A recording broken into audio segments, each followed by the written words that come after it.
अगर आप भी यही सोचते हैं कि मैं जो भी करता हूँ बेकार चला जाता है, उसका परिणाम मेरे मन मुताबिक नहीं आता, और अगर आपके साथ भी ज़िंदगी में कभी कुछ अच्छा नहीं होता, तो ये छोटी सी कहानी आज आपको बहुत कुछ सिखा जाएगी।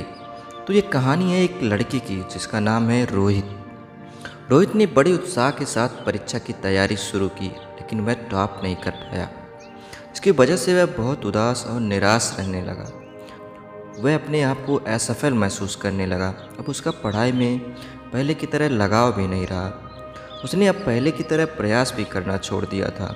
रोहित की इस परेशानी का पता जब उसके टीचर को लगा, जो कि उसके एक मार्गदर्शक थे, तो उन्होंने एक दिन उसे अपने घर पर बुलाया और पूछा, क्या बात है, आजकल तुम काफ़ी उदास और परेशान रहते हो और पहले की तरह तैयारी भी छोड़ दी है। रोहित उदास स्वर में कहता है, उसने दिन रात मेहनत की पर जैसा चाहता था वैसा रिजल्ट नहीं आया, इसलिए वह उदास और निराश है। उसके टीचर कुछ समय के लिए तो शांत रहे, फिर कुछ सोचकर उन्होंने उससे कहा कि मेरे पीछे आओ। वे उसे टमाटर के पौधे के पास ले गए और बोले कि टमाटर के इन खराब और मरे हुए पौधों को देखो।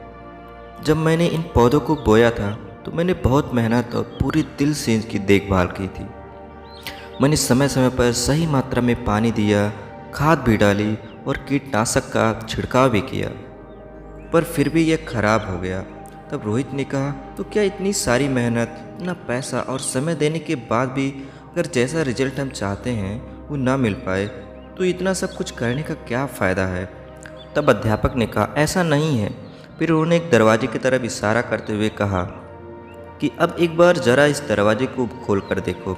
रोहित ने दरवाजे को खोला और देखा कि सामने बड़े बड़े टमाटरों के ढेर पड़े हुए थे। तब उसने पूछा कि ये सब कहाँ से आए। तब अध्यापक ने कहा, टमाटर के एक पौधे के खराब होने का मतलब यह नहीं है कि सभी पौधे खराब हो गए। इसी तरह तुमने मेहनत तो की पर टॉप नहीं कर पाए, लेकिन इसका मतलब यह नहीं है कि तुम्हारी दिन रात की मेहनत खराब हो गई और तुम असफल हो गए। तुमने पाया तो बहुत कुछ है, लेकिन तुम्हें सिर्फ इसका नकारात्मक हिस्सा ही दिख रहा है, जबकि सकारात्मक पहलू तो छिपा है जो कि सही समय आने पर दिखेगा। परीक्षा में लिखते वक्त कई चीज़ें मायने रखती हैं, जैसे कि लिखने की स्पीड, तबीयत, मनोस्थिति और भी बहुत कुछ, जो कि सिर्फ मेहनत का पैमाना नहीं है। जो तुमने सीखा है वह ज़िंदगी के हर मोड़ पर काम आएगा। मेहनत करने के बावजूद मनचाहा परिणाम ना मिलना से यह साबित नहीं होता कि आप असफल हो गए, बल्कि आपने तो सफलता की ओर अपने कदम बढ़ाए हैं। जैक मा का नाम तो तुमने सुना ही होगा, जिन्होंने न जाने कितनी ही बार जॉब के लिए अप्लाई किया, पर हर बार उन्हें रिजेक्ट कर दिया गया, और यही बात उनके लिए एक प्रेरणा बन गई और उन्होंने एक ऐसी कंपनी की शुरुआत करके दुनिया के सामने रख दी जिसे हम आज अलीबाबा के नाम से जानते हैं। आज यह ई कॉमर्स कंपनी कई नई बुलंदियों को छू रही है और आगे भी ऐसी असीम ऊंचाइयों को छुएगी। ऐसे और भी कई हजारों उदाहरण हैं इस दुनिया में, जिससे कि हमें काफ़ी प्रेरणा मिलती है। अगर इन्होंने भी अपने आप को एक फेलियर समझा होता तो आज वे इतने अमीर नहीं बन पाते।